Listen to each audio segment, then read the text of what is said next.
तो कल तक निर्णय हो जाएगा, शाम तक पर्यवेक्षक वहां पर पहुंचेंगे। लेकिन किस तरह की हलचल इस बीच छत्तीसगढ़ में देखी जा रही है, रायपुर से हमारे सहयोगी अनूप भी हमारे साथ जुड़े हुए हैं। अनूप, किस तरह की हलचल अभी वहां पर आप देख पा रहे हैं? देखिए, पर्यवेक्षकों का नाम तय होने के बाद थोड़ी हलचल बढ़ी जरूर है हिमानी, लेकिन बीजेपी है अनुशासित पार्टी और साइलेंट स्ट्रैटेजी यहां चलती है। आप खुलकर नहीं कह सकते कि मैं दावेदार हूं, दूसरी पार्टियों में ऐसा होता है। तो देखिए, यहां पर सिर्फ दो दावेदार, जो मैं रमन सिंह के घर के बाहर खड़ा हूं वो यहां है, रमन सिंह घर के अंदर है और बहुत आराम से जो लोग आ रहे हैं मिलने, उनसे मिल रहे हैं। विष्णुदेव साय से भी मुलाकात हुई, वो भी कहने के लिए तैयार नहीं, लेकिन वो कह रहे हैं कि अगर जिम्मेदारी मिली तो वो निभाने के लिए तैयार हैं। और सबसे बड़ी बात जो दुष्यंत गौतम कह रहे हैं, मैं कल से यही बात कह रहा हूं कि जो 2024 को साधेगा, एसटी ओबीसी को साधेगा, वो मुख्यमंत्री होगा।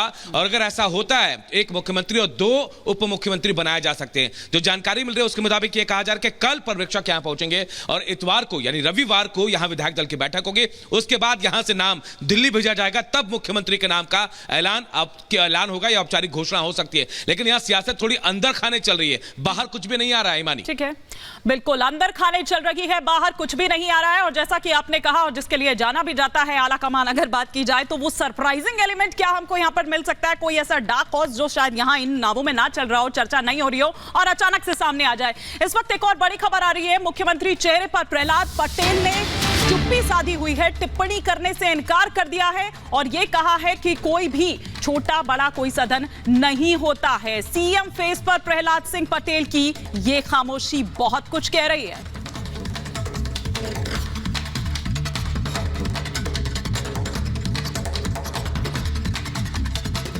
सीएम फेस को लेकर सर आपका नाम आगे चल रहा है सर, आप कैंडिडेट। नमस्कार, बाकी को भी धन्यवाद दिया। सीएम फेस को लेकर सर आपका नाम आगे चल रहा है सर, आप कैंडिडेट। नमस्कार, बाकी को भी धन्यवाद दिया।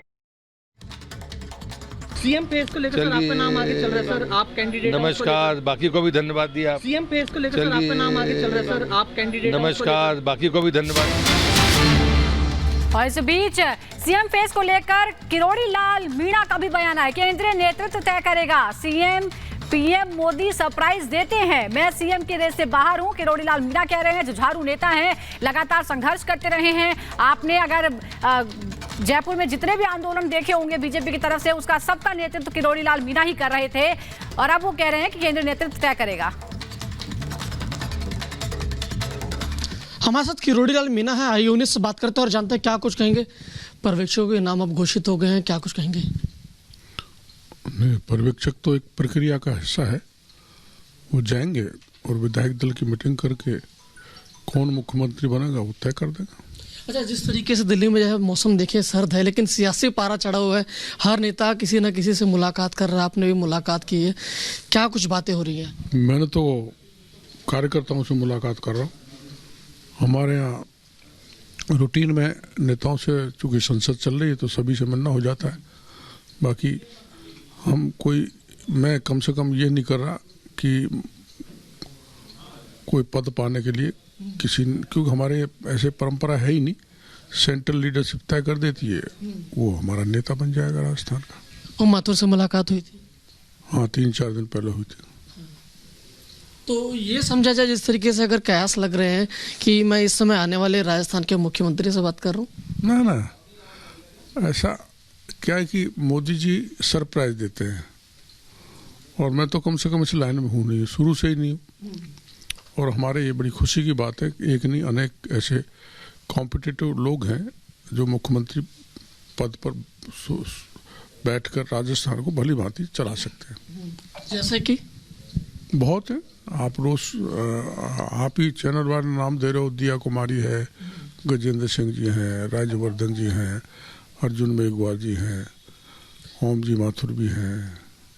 लेकिन उस कतार में आप अपने आप को कहाँ पाते? क्योंकि आपका भी नाम एक तरीके से देखा जाए, आप भी अपने आप को उस कतार में कहाँ पा रहे हैं? मैं तो उस कतार में हूँ ही नहीं, उस कतार से बाहर हूँ, इसलिए कि 72 का हो गया। I am at the verge of the retirement और पार्टी ने लाइन तय कर रखी है 75 साल के बाद वैसे ही घर बैठना पड़ता है। तो कोई लंबे रेस के घोड़े को जिम्मेदारी मिलेगी। ये खबर है और इस वक्त की बड़ी खबर आपको बता दें, महुआ की सदस्यता रद्द करने की सिफारिश की गई है। महुआ पर लगे आरोपों को बताया गया गंभीर। जो रिपोर्ट थी महुआ मोइत्रा पर, दरअसल उसको पेश कर दिया गया लोकसभा में और ये बड़ी जानकारी मिल रही है कि रिपोर्ट में संसद सदस्यता महुआ मोइत्रा की रद्द करने की सिफारिश की गई है और महुआ पर लगे जो आरोप हैं उनको बेहद गंभीर बताया गया है। तो ये बड़ी खबर आपको बता दें, अब से थोड़ी देर पहले लोकसभा में महुआ मोइत्रा पर जो कैश फॉर क्वेरी मामले पर रिपोर्ट थी उसे पेश कर दिया गया और ये बड़ी जानकारी निकलकर सामने आ रही है कि इस रिपोर्ट में महुआ मोइत्रा की संसद सदस्यता रद्द करने की सिफारिश की गई है और महुआ मोइत्रा पर जो आरोप लगाए गए हैं वो बेहद गंभीर बताए गए हैं रिपोर्ट में।